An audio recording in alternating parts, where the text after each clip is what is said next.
Hello, I'm Debra Pascali-Bonaro, founder and director of Orgasmic Birth and host of the Orgasmic Birth podcast. And I am here today with an amazing dear friend. And we are here in Bali, actually sitting in Ibu Robin Lim's amazing center here, Yayasan Bumi Sehat.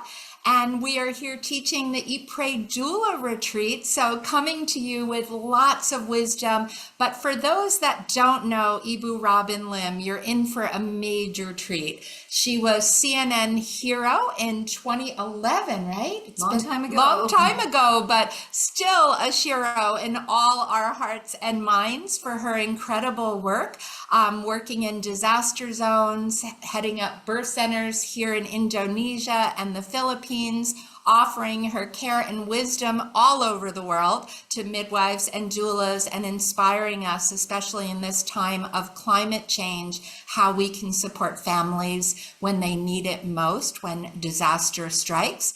She also is a mother and a grandmother. How many grandchildren now? We have 7 now. And how many children?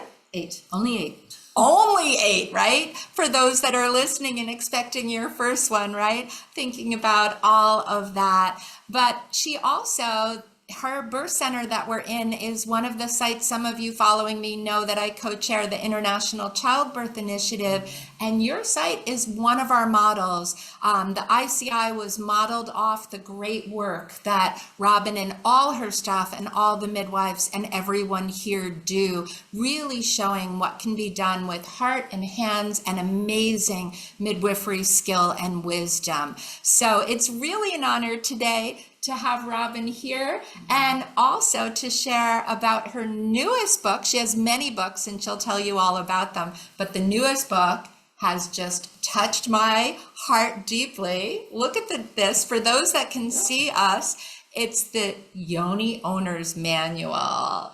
And so if you're following Orgasmic Birth, you know why this is so special to me. So welcome, Ibu Robin. Thank you. And thank you, Deborah, for writing the introduction for this book and being one of the inspirations. Yeah, and I wanted to say that our model of care at Yayasan Bumi Sehat, Yayasan means nonprofit organization, and Bumi is the Earth Mother, and Sehat is healthy. So we're Healthy Earth Mother Foundation. And at all 6 of the community health and maternal child health centers, the birthing units, all 6 of them, we use doulas. We love doulas. And yeah, our midwifery skills are so important, and to practice them with love and compassion. But that doula piece is really important. I just don't have words.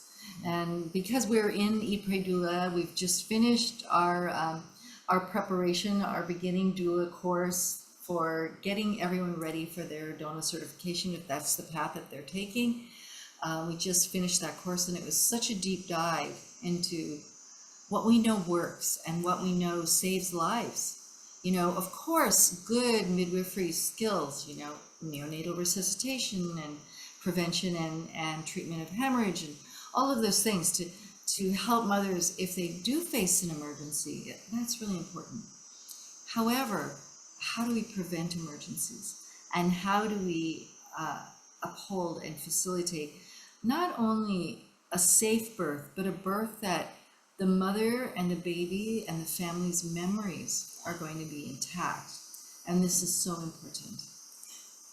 Can you share for everyone a little bit, you know, I practice a lot in the States, and many of you know that in the States we have very high cesarean rates. We also have a lot of inequities, and our Black, Brown, and Indigenous people have a much higher maternal and infant mortality. And our cesarean birth rate nationally is over 30%. So when I'm here, Robin, I call being here in birth heaven, because your outcomes are so incredible with your model of care.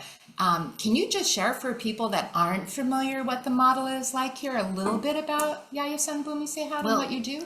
Anyone who's familiar with ICI, just Google International Childbirth Initiative, please, and read those points. Those points are so, it's just sort of all outlined there. And the things that those of us that are grandmother birth keepers now We have, in our most loving, passionate way, fought for human rights and reproductive health, for justice in reproductive health. We've fought for this for decades. And after decades, largely due to your commitment And many others. It's all us together. many others, but also our dear Mary Kroger, who passed the baton to you when her life was over. And you have been able to somehow collaborate with the fathers of obstetrics, which are not the easiest people, but and we know that takes a really special kind of grace and diplomacy that I don't have. Although I will say that our model of care here at Bumi Sehat is really extra special because we do collaborate. All of our midwives, and there's 16 of them here in Bali. There are 4 in our Aceh site, there are 4 in Lombok, there are 6 in Philippines, plus 3 in the 2 Philippine sites, and there's 3 more in the other site. In Papua, I think we have 9 midwives, including volunteers, yes. So all of the midwives not only collaborate with each other in that really it's a happy, family-friendly environment that helps the mothers feel like when they arrive, they just go, oh, now I can have my baby. Those midwives collaborate with each other. They collaborate with our OBGYNs that work with us. We have incredible, blessed people that, I'm sure that all over the world, midwives are wishing they could find doctors like the ones we have. Doctors that also love to collaborate with doulas, because we don't want an OBGYN to be frowning at our doulas, and we collaborate with doulas. So we collaborate with families, we collaborate, we make sure that we know what the mother's dreams and hopes and desires are, and we know her medical history. But then sometimes mothers do show up here without having had any prenatal care. I mean, we do serve the least, the last, and the lost in society here. And we care for them with the same care as the people that are wealthy and come here because this is the nicest birth center. Right. So, and you saw just from last year to this year, incredible, just little tweaks in that our birth rooms are so much more cozy. They were good before, but now they're cozier and they're Yeah. more loving, and there's just more oxytocin, supportive environment. And that has to do with our doula Mejika and our doula Vika. And they work together to bring to our midwives choices to make the birth rooms even better for the moms. And those were Ipri doula doulas. Yes. So, And Mahika did a podcast too, so people can look back and hear Mahika's podcast. yeah, I haven't heard that one. Oh, she did a I'll beautiful definitely- podcast. I'll definitely listen to it because she's one of my best friends. So tell people a little bit, just some basics, because I want to dive into the Yoni Owner's Manual too. But what's your cesarean birth rate here? So on any given month, there is somewhere between 1 and 5% rate of transport for cesarean birth, which is pretty good, I think. Oh, it's phenomenal, right? It's what we wish it was all over the world. That's why this is such an incredible model that use technology when needed, but use love and care to support. Well, that's based on Bali Adat tradition. What we call it is Trihita Karana, which are the 3 pillars of how to live with this human life well. And one is humans' relationship with humans. So that's science. I mean, let's face it, the divine creator did not create cesarean birth, but humans did, and it can be a life-saving birth. Let's not call it surgery. Let's call it cesarean birth. And those of you that are listening, I want to say that if you've had a cesarean birth, or you've been a birth keeper who's had to facilitate a cesarean birth, that it wasn't what the mother had wanted, but it turned out to be what was needed in that time. Just be kind to yourself. I always thank the mothers out there that are cesarean mothers and cesarean grandmothers, because we've had that happen in our lives. In our own family. Please know that you need to be thanked, because it wasn't easy. And the postpartum challenges are very, very profound. All postpartum has its special challenges. And we'll talk about that a little bit in a bit, but I just want to say thank you to our cesarean birth mothers, because no one does touch in with their hearts and says thank you. And isn't it interesting that your daughter and my daughter had emergency cesareans, Yes. like at the same time? I know, really, really close to each other. And that's where we're blessed, right? To know that we have the technology when needed, and we know that in our own lives. So that's humans' relationship with humans. It's one of the pillars of life. If you keep it well, you keep it clean, you keep it solid. And then the other one is humans' relationship with nature, which is Mother Earth and Father Time. So all Balinese people in their daily lives do attend to humans' relationship with humans. Like I once saw a foreigner spit on the ground, and my Balinese friend started crying. And I said, what happened? And she said, well, that man just spit on the Earth Mother. Oh, I was like, where do you spit? Right. And she goes, well, I go over to a certain place and like I look for like, maybe where the rubbish is or the sink, and then I say a little prayer before I spit. And I go, oh, that is so thoughtful and kind. But humans' relationship with nature, it's very important. And it's one of the three pillars of how to live life well and in happiness and in harmony. The other one is humans' relationship with the divine creator. Whatever makes a mother in childbirth feel safe, we have probably about 20% of our moms that come here are Muslim moms. And so we have prayer rugs here, and we make space for them to practice their religion safely and proudly. We have a lot of Hindu moms here. We have a lot of Christian moms. And so we always try to sing the song of the family's faith when the baby's crowning. So no one is yelling 4-letter words, push, at the mother here. Good. But we are singing, like for Hindu moms, Om Bhurvah Swaha Tat Saviturvarenyam. And all of our midwives only know one Christian song, so they all sing Amazing Grace, and they sing it quite well, but we have a lot of baby girls that are Christian named Grace here, which is great. And then Bismillahirrahmanirrahim, Allah Akbar. So we're just today, happy Eid al-Fitr. Today is the end of the fasting month of Ramadan, and it's a special day where we really pray for peace on earth. But we also make space for all of those mothers, whatever their faith is, to feel safe. And so we have mothers from all over the world giving birth here as well. So very special. And I feel like if we could just all of us think about those three pillars: humans' relationship with the divine, humans' relationship with humans, and humans' relationship with nature. And those are, however in your own life it looks, write a little note to yourself. Hold on, we have a mom in labor, they might be calling me.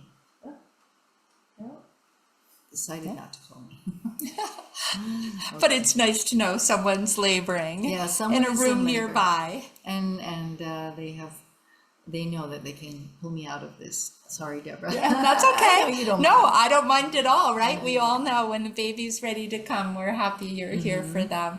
So I'm going to ask you to share. You wrote, Robin's has many books, and we'll tell you about all of them in a little bit, but her latest book, The Yoni Owner's Manual. What inspired you to write this? Tell us about this.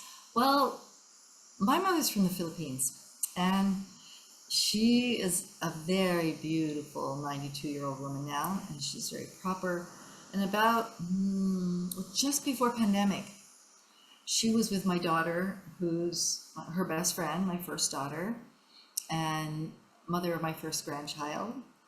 And she says to my daughter, Deja, no matter what you do, don't tell any of my friends that your mother wrote a book about placentas. I'm so embarrassed.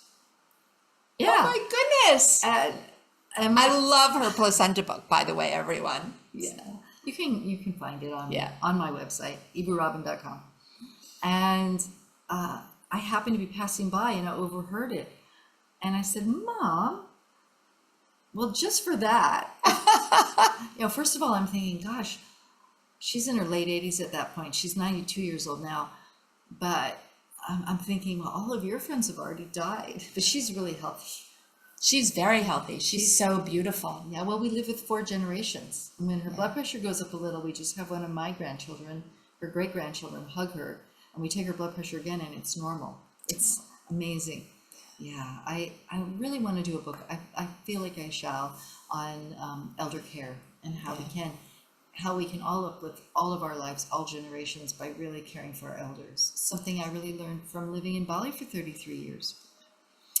And so I said to my mother, oh my goodness, just for that, I'm going to write a book about vaginas. And she said, you wouldn't. And I said, yeah, I'm gonna.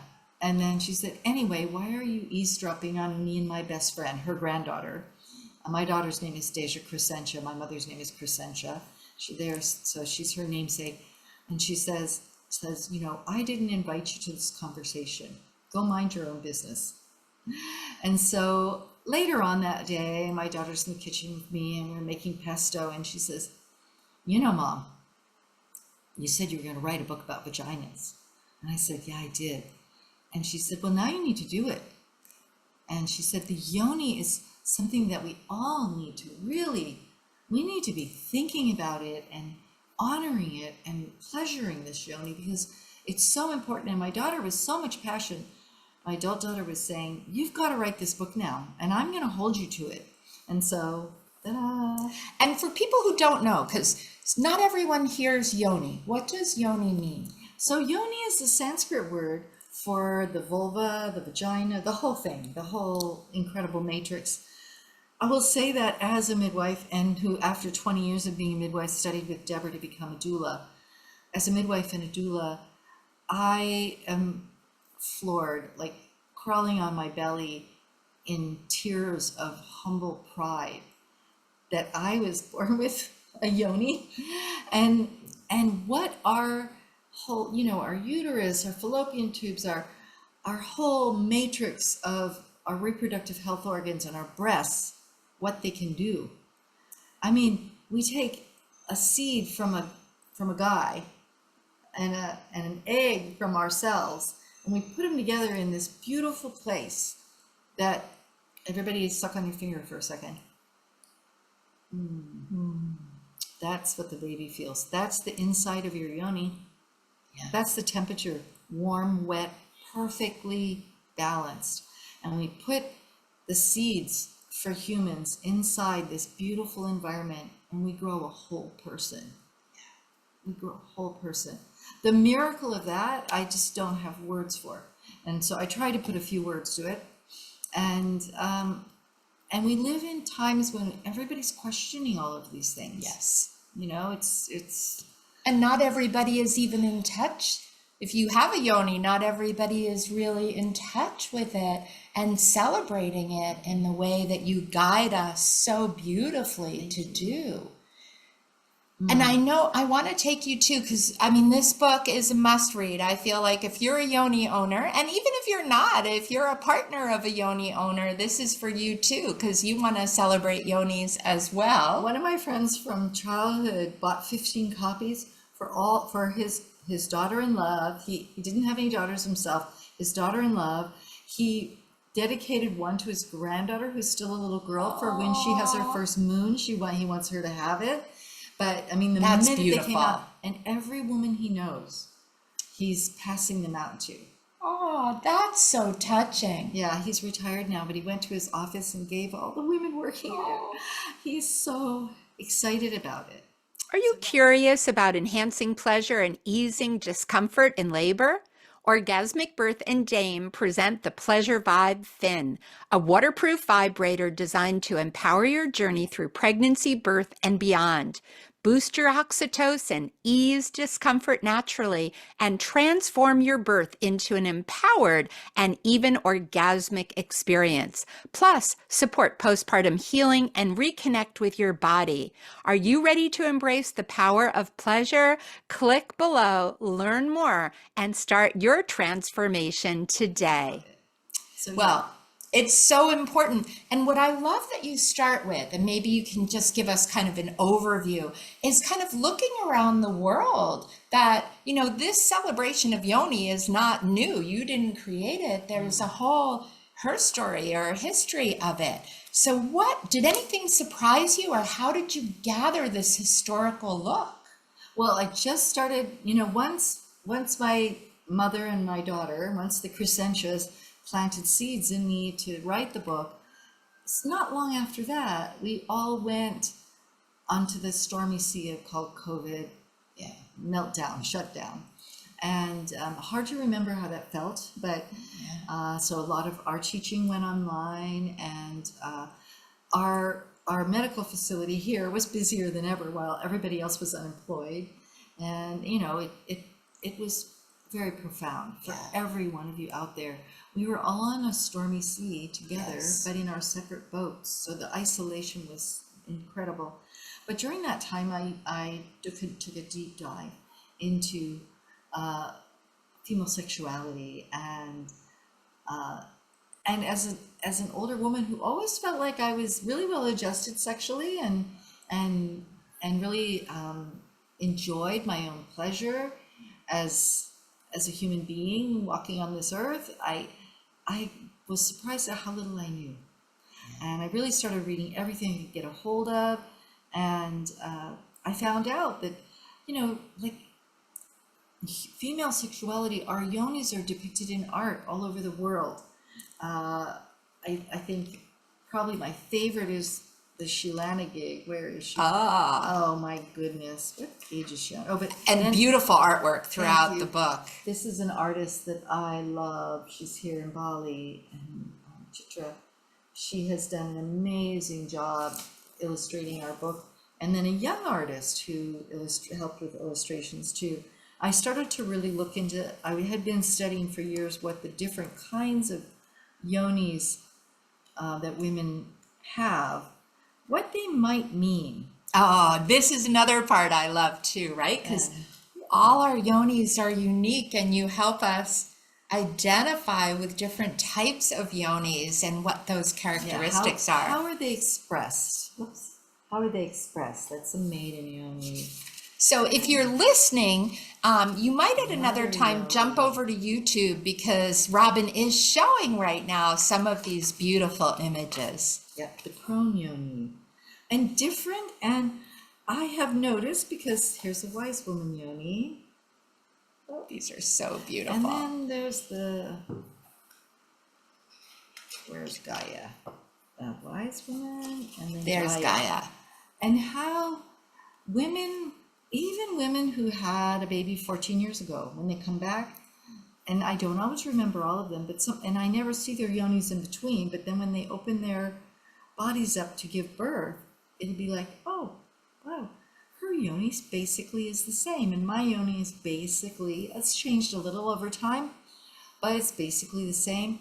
And then women reading this book are writing me notes on the WhatsApp and on email and on my website saying, oh my goodness, I didn't realize what kind of yoni I had, but everything you said about the elements and my totem animals, it's bang on for me. Yeah. And then one woman said, well, no, that's not, she was looking in the mirror, and then her husband said, oh, but, and he pointed out that what she was expressing to him was exactly what I had noticed, having been at a lot of births. A lot. I've lost count, but Bumi Sehat's done over 16,000. 16,000? Mm-hmm. And wow. I've been at maybe 2/3 or more of those. So, yeah. A lot of births. So a lot of yonis. A lot of yonis. I don't think there's any man that's seen a yoni. Where's the Shalana? I can't remember what page she's on. But for example, in Western tradition, they painted over the Shilana gigs. They tried to hide them from history, erase them from history. That was really, the more I read about, I've always loved Shilana gigs, but the more I read about them, the more I am blown away. Yeah, and they're from Ireland, right? And a few other... So all Celtic traditions. Yeah, all Celtic. had shenanigans. One of my favorite ones. I is went to Ireland and went on a quest because a lot of times they're just a kind of small tile, and many times they're above the archway entrance to what now is a church, right? And the church kept that there. So it's like hidden in plain view, I like to say, because they're really all over Ireland. There are quite a few that are still existing. This beautiful celebration of the Yoni and fertility, and they actually plastered over them. which is sad. This is really But sad. some are still very visible. Some are visible. Ancient India has a lot of yoni art, and of course in Bali we have a lot. Yes. We really do. Just the clitoris. My gosh. Right. I think of it as your personal dragon. We all have this personal dragon. Oh, here's the. There it is. There she is. The shenanigan. Whoops. Yeah, there you go. There. Look at this one with the sacred geometry symbols all around her. Yes. Yes. And really opening her yoni, right? Yes. She's like got her hands there if you're listening, and she's opening her yoni kind of to the world in celebration. And Yeah, it's just something that I love so much. And this is so important for people that might be pregnant or thinking about conceiving, because really being in touch with your yoni is so important. We did a podcast, and you can look back. Dr. Aviva Ram told a beautiful story of someone who was in labor and the labor wasn't progressing. And we know so often this can be emotional, right? What's going through your mind? That beautiful question that my mentor, Penny Simkin, always taught us to ask. And when she checked in, she said she really was embarrassed to open her legs to give birth. And she didn't want people to kind of see her yoni. And so I'm not quoting it exact, but Aviva basically said, have you looked at how beautiful you are? And she said, I've never looked down there. So she sent her into her bedroom with a mirror and said, really look, because your yoni is beautiful. And this woman looked and cried and realized how beautiful her yoni was, and came out ready to give birth, and with much more pride and joy to open her legs and let her baby into the world. So that story for me, like, how many people haven't looked at your yoni? I wish we could see all of you listening or watching, and how important this celebration is. Your book is educating people, and so many people have never considered the education. You don't know what you don't know till you read your beautiful book and understand. And I try to make that fun. Sometimes education is so pedantic, but it should be really fun. And I call the clitoris our personal dragon. There's a beautiful graphic there. I love by that our picture. artist, Chitra. And I love it. Yes, she's bowing to her personal dragon. But I just want everyone to know that in the 1947 edition of Gray's Anatomy, Dr. Charles Mayo Gross erased the clitoris. Yeah. And it wasn't until 1998 when we really understood that the clitoris wasn't just the part that, on some women you can see the little clitoral, the hood, and the little clitoris a little bit behind the hood, right there. And it's actually a whole matrix of beautiful, and like the penis, it becomes engorged with arousal. And it also becomes engorged at birth. And I remember somebody saying, oh yeah, the clitoris is the only organ that's just dedicated to pleasure. But I have to say, it's even more than that. I mean, yes, it's dedicated to pleasure, but during childbirth, the woman's clitoris swells, and so the baby's head is coming down through the birth canal and is not just pounding on the pelvic floor. The baby's head has this clitoral pillow, which is, how we need to start questioning induction and things like that, and how much trauma there is for the mother and the baby, which we have huge induction rate. I was shocked last week, country to country. It was pretty much over 30% throughout the world of births being induced. And again, if your birth was induced, your baby's birth was induced, be kind to yourself. The next time, let's do it a little bit, give it a little more patience, a little more, give our bodies a little more credit for the dance that they're doing with the baby, the hormonal, beautiful, I don't know what you call that, hormonal cocktail dance that happens, and it doesn't all happen in 1 minute or in 1 day even. It happens over time, and it starts when we're in our mother's wombs. And it starts before that because all of us, when we were developing inside of our mother's wombs, we had the oocytes growing inside of us. Women, girl babies have their oocytes already growing, so their children are already inside of them when they are inside of their mother. Yeah. Which means you were inside of your mother and your grandmother. And my grandmother. Yes. Yeah. And this is just, again, It's amazing, right, to think of it that way. That intergenerational connection that we all have. woman to woman. Woman to And woman. how much women need women. You know, it's for me something so important. But just know that in 1998 it became a scientific fact that was pretty much Erased no one- prior. Yeah, and nobody knew it, that we have this, you know, It's kind of still not amazing- in all No, it's all not. medical text. The clitoris is trying, many of us are trying to get it added back in, but many medical texts are not considering the role of the clitoris in life, and certainly not in childbirth. And then you have, what other aspects of the book do you want to share for people? I really got into my Yoni heroines. I feel like, you know, that each of us has people in our lives that has been a hero to us, that women in our lives that was an auntie, or, you know, my Auntie Josephine used to brush my hair, and I think she made my scalp bleed, but she taught me so much during that time. She really, you know, she taught me a lot about self-esteem, and as I'd run away from her, trying not to, you know, I would prefer my Auntie Ramy, who was so gentle to brush my hair, but my Auntie Josephine taught me to be a badass. Yeah.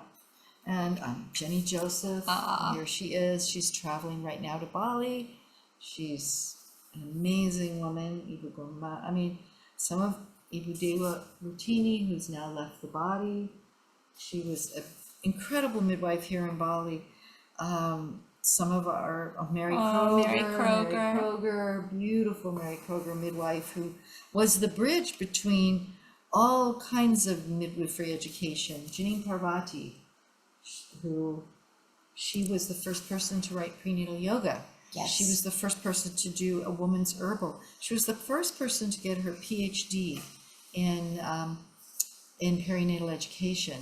And she talked about orgasmic birth. She did. She very much And had a she- beautiful quote She about taught me it. so much about delayed umbilical cord clamping and cutting, to the point where she inspired me to keep going. She really pushed me when I was a younger student midwife, and when I was eventually midwife, to write the book about placenta and to really make that my life passion. Delay. And here's my grandmother, Vicenta Munar Lim, in the Philippines. Beautiful. So it's Sold so into marriage at age 13. wow. Yeah. So she has so many amazing Yoni heroines, right? Whose story will just, not only did they inspire Ibu Robin, but they're going to touch you and encourage you to think of, who are those Yoni heroines in your life? Debra Pascali Bonaro. Oh, She is Debra. There's so many. And who are the Yoni heroines in your life? Who are the women who walked with you? yes. Who held your hand? Who carried you when you were down? I mean, Yeah, many, and inspired us. So for everyone listening, if you had to give one tip about kind of the Yoni, if you were pregnant and approaching birth, what would you say to them? well, definitely make friends with her. Make friends with her. I know that some women find that the key to getting out of their frontal lobe, I can tell you that the last thing you need when you're in childbirth is your frontal lobe. No stinking thinking. I like that, no stinking thinking. Now, what I say to my kids, stinking thinking leads to drinking. Yeah. And, you know, I have moms in preparing for childbirth, they'll say, and what about this? And what about this? And should I be saving my colostrum, because I tried to pump my breasts and save my colostrum and I couldn't get any out, so I don't think I'm going to be able to breastfeed. And they're crying, and I'm like, okay, you're 36 weeks pregnant. Do you really need that additional worry and concern that engages your frontal lobe? Let your baby do that. Let your baby bring your colostrum in, and sure enough, the baby, It does. abundantly brings in colostrum with the mother's body. So, and I'm not criticizing you if you want to freeze your colostrum a little bit. For some mamas that really makes them feel good and it helps them, but for others it can become just a concern that they don't need. Yeah. But so, get out of your frontal lobe, which often the fastest way to get out of your frontal lobe is to get into your clitoris. Go for it. I love it when a mom is invited by any one of our midwives when her baby's starting to crown and she's just like, and oftentimes the mom will say, in fact, usually the mom will say, I can't do it anymore. We'll say, reach down and touch yourself. And she reaches down and touches her yoni and then feels the baby's head is right there. And we'll linger that moment on her clitoris, on the clitoral hood, because her whole clitoris is the whole thing. Right. And she'll say, I'm doing it. I'm doing it. This is me. This is me doing it. And we were just smiling, enjoying her strength and her. But I do honestly believe that women have the power to transform this world.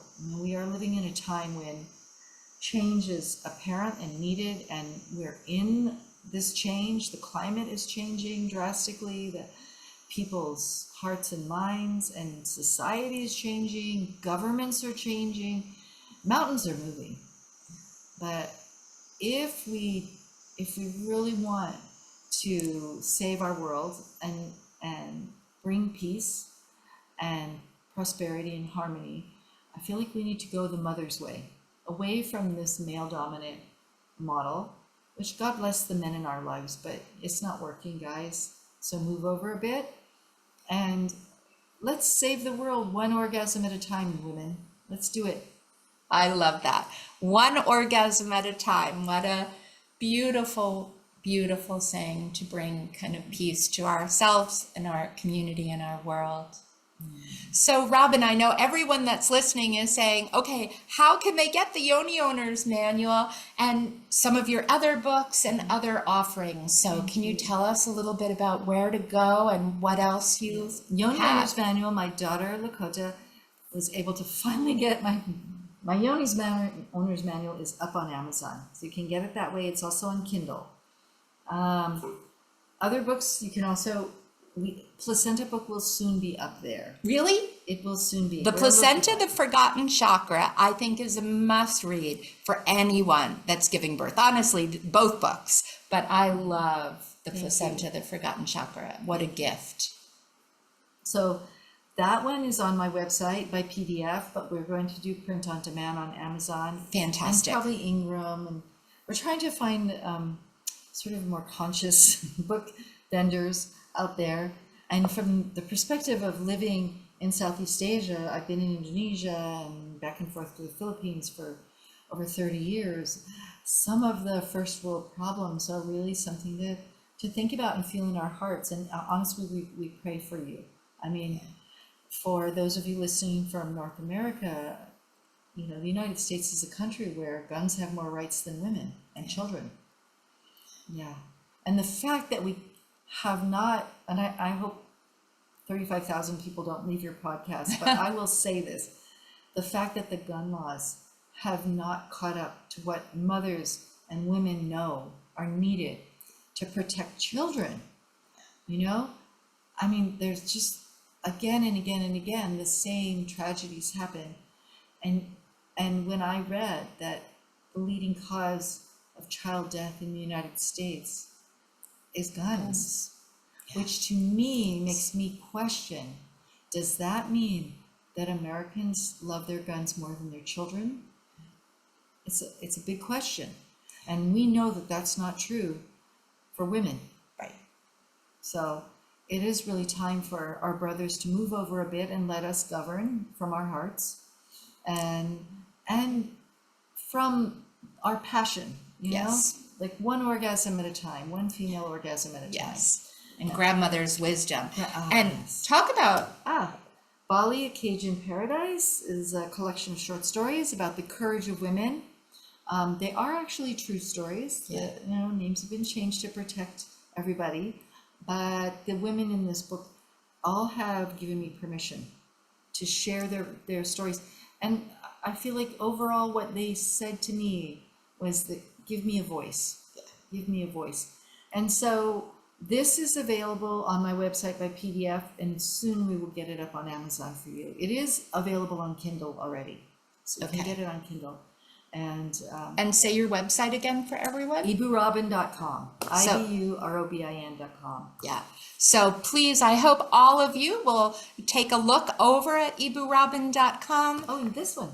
Oh, yeah. This is a free download on my website, iburobin.com. It's in English and Indonesian. It will soon be in, Mahika's putting it up in Russian. It is in Dutch, but it hasn't been put up there yet. We will get it up. Being put into Italian and Spanish. Fantastic. So it's just a beautiful little free book that Debra, the Eat, Pray, Doula course really inspired me to do this, because when we taught the postpartum Eat, Pray, Doula online during COVID, Yes. we really did a deep dive into the spectrum of postpartum moods and what that could mean. And this book, it's more for families than for mothers. I mean, mothers are going to love it, and it's free, so you can have it. But families need to see this book somewhere sitting around, Yes. just so that, because a mom who's really needs help usually is not able to say, I need help. Correct. And if she says, I need help, she might not be heard. Yes. So this is for people who have new mothers in their lives, or about to have new mothers in their lives. Please. Download it. It's New Mother, I love you. So a great parting gift. And I thank you so much for joining us today. I love you too. And for everyone that wants to come join us in Bali, our registration is open for Eat, Pray, Doula 2026. We'd love to have you come either to become a doula, or if you're already a practicing birth keeper, we have an advanced retreat as well. But I hope that I'll hear from many of you that you've purchased the Yoni Owner's Manual, and hopefully the Placenta, the Forgotten Chakra, and some of Robin's other beautiful books on her website, and we'd love to hear your thoughts. So thank you for joining us today, and we hope to see you on the next episode. We love you. Love you. I love you.